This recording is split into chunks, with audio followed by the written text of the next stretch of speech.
Hola, ¿qué tal? Este es un nuevo programa de Poco se ha dicho y hace poco me preguntaba qué le contestaría a un extranjero eh, que viera desde fuera la situación del Perú y me dijera, ¿cómo sobreviven ustedes ante una constante crisis política? ¿Cómo es posible que un país cambie cada 6 meses de presidente, que todos sus presidentes tengan acusaciones, que todos estén metidos en problemas con la fiscalía? Y a pesar de eso, el Perú no es un país que se esté, digamos, desbarrancando económicamente o en el que nos estemos peleando por la comida ni nada por el estilo, ¿no? Sino que nuestras vidas siguen. Entonces nos hemos acostumbrado a eso. ¿Qué le dirías tú, Cristian? ¿Qué responderías ante una pregunta así? Bueno, una respuesta compleja. Claro, yo a veces veo noticias en las que se ve que somos un país que a veces lo veo como que desde un tono de vista positivo, otros no, en la que dicen es un país en el que todos sus expresidentes están presos, ¿no? Creo que en este momento en prisión, bueno, Fujimori ya falleció y estuvo buena parte en prisión, Toledo está en prisión, Humala está en prisión, Vizcarra está en prisión, ¿no? Muchos de los Pedro Castillo está en prisión, Kuczynski también estuvo en prisión, Terminar, la única que no está en prisión es Boluarte porque y este debería terminar Congreso en todavía prisión, ¿no? la protege, ¿no? Claro, y Gerí también otro que Y también Geri debería estar en también prisión. otro, claro. O sea, en realidad, claro, es raro porque cambiamos de presidente en promedio cada año y además la mayoría de ellos termina preso, ¿no? Y uno dice, bueno, ¿cómo es posible que un país funcione de esta manera, ¿no? Yo creo que hay varias formas de explicarlo, ¿no?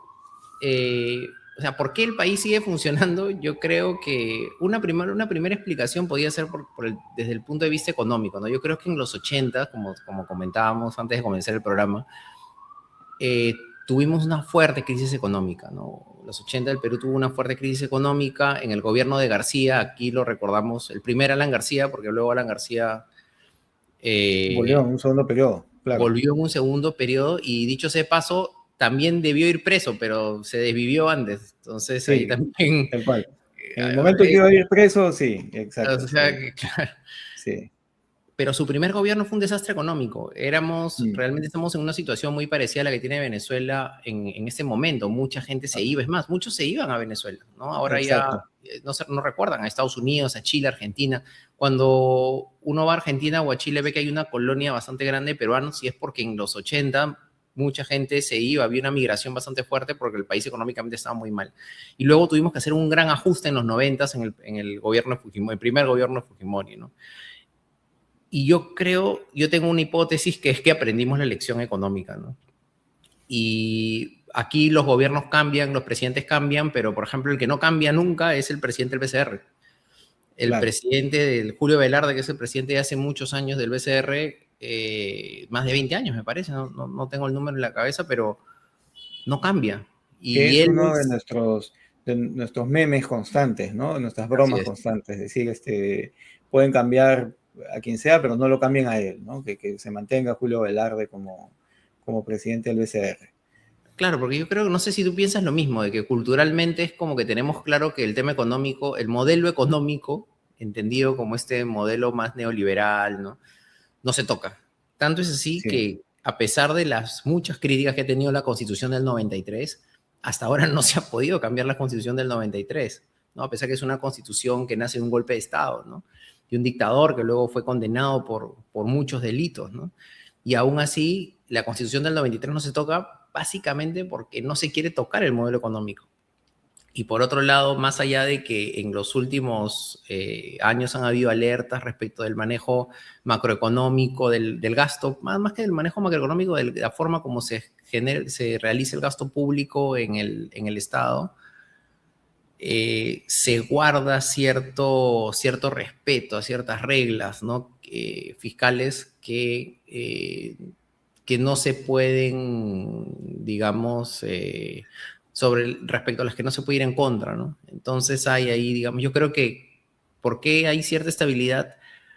porque parece que hubiera un pacto implícito entre la sociedad y los políticos en general de que el tema económico no se toca, ¿no? Yo creo que por eso es que, por ejemplo, el sol es una de las monedas más estables de la región. Claro, pero eso a mí eso siempre me ha parecido una contradicción, ¿no? Porque, o sea, nosotros sabemos que el Perú es un país en el que no tenemos buena educación, no tenemos un buen sistema de salud, tenemos un terrible sistema de transporte público, hay mucha precariedad laboral, hay mucha informalidad, ¿no? Eh, pero que nos hemos acostumbrado entonces a vivir de esa manera, nos funciona vivir así, de alguna forma. Yo creo que, claro, nos hemos acostumbrado, como dices, a esta precariedad, ¿no? O A sea, porque estas. algo mejor puede haber, ¿no? Yo creo que lo que nos ha robado, y eso también lo conversábamos, lo que nos ha robado esta inestabilidad política es la posibilidad de un futuro mejor, creo. Es O la sea, esperanza, decíamos, ¿no? sí, yo creo que lo que o sea, cuando alguien dice, claro, o sea, pero igual, sigue habiendo trabajo, sí, claro, pero ¿qué tipo de trabajo hay, no? Claro. Los hospitales siguen estando los hospitales públicos, parece que no ha cambiado mucho en el día a día, pero lo que parece que no hubiera es la posibilidad de un futuro mejor, ¿no? Yo creo que eso sí es un impacto que tiene, ¿no? Porque, como dices, tenemos grandes problemas, como muchos países de la región también, y esta inestabilidad política y el hecho que el Estado, y bueno, y aquí ya pasamos a otro tema, el hecho de que en este momento los presidentes son más fantoches, ¿no? Títeres del Congreso, ¿no? Es quien maneja el país es el Congreso. Ya desde la caída de Pedro Castillo, Boluarte, Gerí y ahora el nuevo y reciente presidente, básicamente son títeres del Congreso, ¿no? Que son quienes deciden cuándo Un, se van y cuánto tiempo se quedan, ¿no? un Congreso que ya ni se preocupa en la figura presidencial, ¿no? O sea, ya no importa un poco lo que decía antes, ¿no? Que este personaje tenga acusaciones de, no sé, de malversación de fondos o que tenga hasta problemas como los que tuvo Gerí, ¿no? Esas acusaciones de violación, etcétera. Ya no interesa, simplemente lo que importa es que no haga nada en contra de lo que quiere el Congreso y eso es suficiente, ¿no? Claro, y el problema es que el Congreso está dominado pues por estas mafias, ¿no? Por estas bandas criminales que están colocados ahí por diferentes intereses, ¿no? Estas universidades truchas, ¿no? Que le quitan la posibilidad de tener educación y que estafan a mucha gente, ¿no? Tenemos candidatos como Acuña, como Pepe Luna, ¿no? O que están vinculadas también con el tema de la minería ilegal y que el narcotráfico, especialmente, digamos, en algunas regiones, ¿no? Finalmente son ellos y sus diferentes intereses los que terminan decidiendo los destinos del país. Y claro, cuando quienes deciden los destinos del país es gente a la que solamente le interesan sus intereses particulares y no el bien común, es imposible pensar en un futuro, ¿no? Entonces, lo que yo, para un poco retomar la pregunta que hacías al comienzo, lo que le diría a una persona que viene y le dice, bueno, el Perú se mantiene, digamos, económicamente en cierta estabilidad en la medida en la que se respetan cierto modelo y ciertas reglas fiscales, pero es un país con una brecha muy grande en muchos sectores, educación, salud, como dices tú, hay una precariedad laboral, etcétera, que no tiene visos de solución por los intereses, digamos, ilegales que han tomado el control del gobierno, ¿no? Claro. Ahora, yo siento también que hubo ciertos eh, factores que hicieron que de pronto que haya una desconexión entre esto que hablamos, ¿no? El tema político, ¿no? La participación política de la ciudadanía en marchas, en manifestaciones, contra las decisiones del gobierno, eh, y lo que vemos ahora, ¿no? O sea, antes siento que la respuesta era más inmediata, que la gente se organizaba más rápidamente. Quizás no tenía tanto miedo a protestar como el que probablemente hay ahora, porque ahora lo que tenemos también es una represión mucho más fuerte que la que había antes, ¿no? Creo que no sé si se cruzó una línea y, y no supimos ya cómo reaccionar a eso, ¿no? No, es que yo creo que eso se explica desde los 50 muertos de la represión de Claro, Boluarte, ¿no? esa era la línea, creo que... A mí lo que, y hasta ahora lo que más me sorprende o me duele de ese tema es que eh, no, quedó ahí, ¿no? Fue como algo que pasó y que simplemente digamos, se normalizó de alguna manera, ¿no? Sí, pues pasó esto, qué pena, ¿no? Pero, Creo que se ha normalizado en todos los, tal vez aquí en Lima, ¿no? Pero claro, yo creo que en provincia, no creo que se olvide esto, digamos, en la no, región sur del definitivamente no, país. no, claro. Y lo ves cuando hay candidatos de Lima que van y los reciben con piedras. No sé, poco fue Philip Butters Lo y rechazan. digamos, y básicamente desaparecieron su candidatura, ¿no? Porque yo creo que eso no se olvida. Lo que pasa es que la justicia demora en llegar, ¿no? Lo mismo, por ejemplo, pasó con el caso de Fujimori y los asesinados en la Cantuta y Barrios Altos, ¿no? Demoró mucho tiempo, pero yo tengo esperanza de que la justicia llegue, tarda, pero llega, como dice ese lugar común, y que Boluarte termine pagando por sus crímenes, ¿no? Porque finalmente tiene la responsabilidad política por todos esos asesinatos, ¿no? Eh, pero yo creo que, claro, que es difícil cuestionar de por qué no hay más marchas cuando después, primero cuando tienes una represión tan brutal como esa, realmente te da miedo salir. Y nosotros hemos salido a marchar muchas veces, ¿no? Y hemos salido a marchar, creo que de hace 30 años, ¿no? O sea, y a pesar, pero yo las últimas veces que salíamos sí tenía un poco más de miedo. O sea, Claro. realmente, Uno ya guardaba mucho más, tenías mucho más precauciones, ¿no? Es más, así es, creo que claro. la primera, segunda bomba lacrimógena que tiraban ya, lo único que uno pensaba era en irse, ya, ¿no? Ya como Claro, pues no ya, sabía si, hay más, en las últimas marchas, pues ha habido gente que fallecía porque le caía una bomba lacrimógena en la cara, o, ¿no? claro.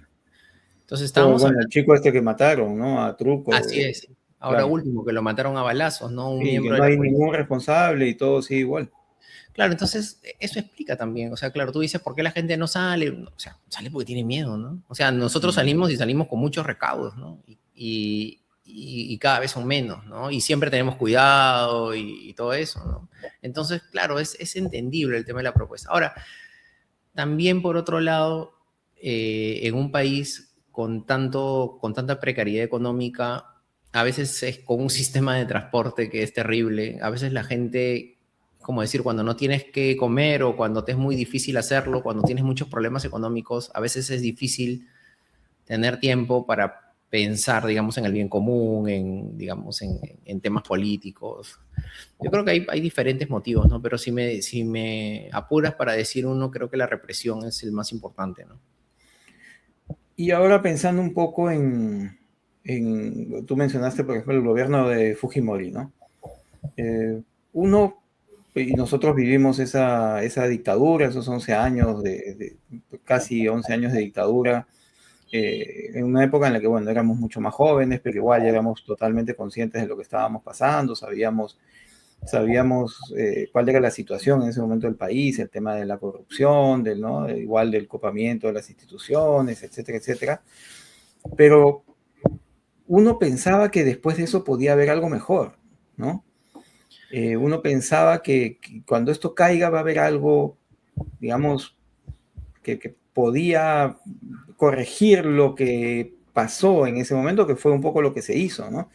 Porque creo que los siguientes gobiernos, de alguna manera, pusieron a las instituciones, digamos, en el lugar que les correspondía, aunque igual fue, digamos, no ha durado mucho, ha sido frágil, pero hubo cierto respeto por ellas, hubo ya otra situación en cuanto a la participación de la ciudadanía, en cuanto a la libertad, la democracia, etcétera, etcétera. Eh, pero ahora no tengo esa misma sensación, no sé si me he vuelto más pesimista O es que veo la realidad y claro, uno por ejemplo ve en un poco más de un mes tenemos elecciones y lo que uno ve pues es que el principal por ahora candidato no pasa del 10%, ¿no? O sea, una segregación del voto, la ciudadanía pareciera que no confía en alguien o todavía no elige ese alguien a quien confiar. eh, no hay una representación real de lo que el peruano está sintiendo en este momento, ¿no? No sé cómo lo ves tú. No sé, yo creo que hubo un momento, ¿no? Hubo un momento que fue el gobierno de transición, compañía agua, ¿no? Que trajo todos estos, digamos, ministros que trataron un poco de hacer una transición entre la dictadura y cuando se comenzó a descubrir toda la podredumbre que hubo en el gobierno de Fujimori. Pero yo creo que duró poco, ¿no? Y yo creo que en el fondo esa corrupción o esa, eh, digamos, esa falta de institucionalidad siempre estuvo ahí presente, ¿no? Porque claro, después de Paniagua, que fue un gobierno de transición, vino Toledo y mira, Toledo está preso. Claro. Y hemos visto, o sea, Toledo que es un sujeto Claro, inmoral. los siguientes presidentes, ¿no? Toledo, Ollanta, Humala, ¿no? O sea, llegó un agente corruptor que fue Odebrecht, que les dio dinero por obras y cayeron todos, ¿no? Claro, entonces, digamos, no sé qué tanto de recuperación institucional podríamos hablar. Yo creo que sí hubo una cierta recuperación de algunas instituciones, ¿no? Se trató de, pero si en el fondo, digamos, los principales actores políticos como los presidentes, los congresistas, no salían de esa dinámica de corrupción, porque hay un tema que también es importante señalar, ¿no? Aparte del tema de Odebrecht, que, bueno, que también está vinculado, es el tema de los cuellos blancos, ¿no? Que mostró Claro, toda la corrupción que había en el tema judicial. el Poder Y Judicial, ¿no? eso, claro, si eso siguió durante el supuesto periodo en el que hubo una reconstrucción institucional. Entonces yo creo que hubo un intento por reconstruir institucionalmente el país, ciertas instituciones se trataron de fortalecer, pero todavía estaba digamos, el virus o estaba cimentado mucho la corrupción detrás de muchas instituciones importantes para el país, como la presidencia, el Poder Judicial, ¿no? El mismo Congreso. Y claro, y eso ha devenido, digamos, ha degenerado, creo yo, en una inestabilidad política, ¿no?